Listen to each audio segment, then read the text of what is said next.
Assalamualaikum warahmatullahi wabarakatuh. Kembali lagi dengan saya Muhammad Yasir.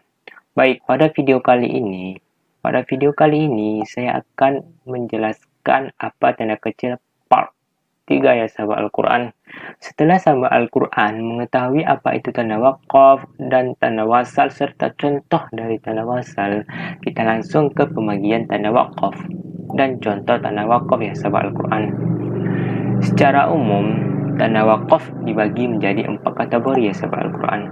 Yang pertama, wakaf ihtibari. Wakaf ihtibari yaitu berhenti pada ayat yang belum sempurna, yang dilakukan oleh seorang ustaz atau umi atau guru pengajian kita dalam proses menguji muridnya ya sahabat Al-Quran.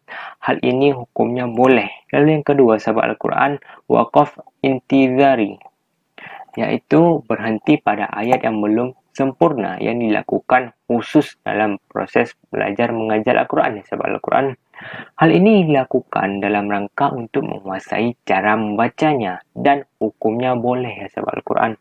Lalu yang ketiga, wakaf idtahrari, yaitu berhenti pada ayat yang belum sempurna yang dilakukan dalam keadaan darurat ya sahabat Al-Quran, atau terpaksa atau tidak sengaja karena kehabisan napas, lupa, bersin, menguap, menjawab salam, dan lain sebagainya ya sahabat Al-Quran. Hal ini hukumnya boleh. Nanti di lain video atau di kesempatan video lain saya akan memberi tips kepada Anda bagaimana sih cara mengambil nafas pada setiap ayat ya sahabat Al-Quran. Jadi stay tune terus ya. Oke, kita lanjut yang keempat sahabat Al-Quran, wakaf ihtiyari. Wakaf ihtiyari disebut juga dengan wakaf ijtihadi, yaitu berhenti sesuai dengan pilihan sendiri ya sahabat Al-Quran. Hal ini hanya dapat dikuasai oleh orang yang memahami kaidah bahasa Arab ya sahabat Al-Quran. Oke sahabat Al-Quran, pada video kali ini saya akan bahas wakaf ihtiyari yang keempat tadi ya sahabat Al-Quran. Yang pertama, dalam wakaf ihtiyari terbagi beberapa jenis. Yang pertama, wakaf ta'am, yaitu wakaf pada kalimat yang tidak ada lagi kaitannya dengan kalimat atau ayat sesudahnya maupun sebelumnya ya sahabat Al-Quran, baik secara lafaz maupun secara makna.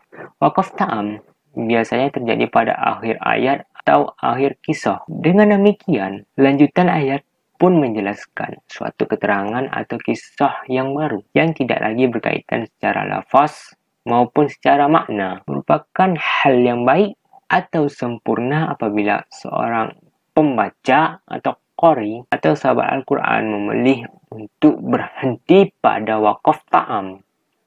Karena secara bahasa, ta'am artinya sempurna ya sahabat Al-Quran. Seperti contoh, seorang qari berhenti pada ayat-ayat berikut ini. Saya akan kasih contoh ya sahabat Al-Quran. Ulaika ala hudam min rabbihim wa ulaika humul muflihun. Ayat ini saya ambil dari surat Al-Baqarah ayat yang kelima ya sahabat Al-Quran. Ayat ini merupakan akhir dari suatu perjalanan orang-orang yang bertakwa ya sahabat Al-Quran. Sedangkan ayat selanjutnya tidak ada lagi kaitannya dengan ayat tersebut, baik dari segi lafaz maupun makna, karena ayat selanjutnya menceritakan tentang perihal orang-orang kafir ya sahabat Al-Quran. Oke, lanjut kita ke sahabat Al-Quran. Insya Allah nanti di part keempat saya akan melanjutkan contoh dari tanda wakaf ini sahabat Al-Quran, supaya sahabat Al-Quran mendapatkan makin banyak ilmu dunia maupun ilmu akhirat. Jadi jangan lupa untuk menuliskan komen di kolom komentar, mensupport channel ini dengan cara like, dan ikuti channel ini dengan cara subscribe, dan berbagilah dengan cara share.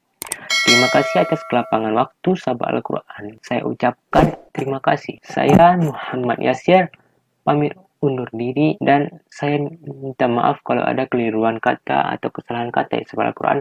Assalamualaikum warahmatullahi wabarakatuh. Sampai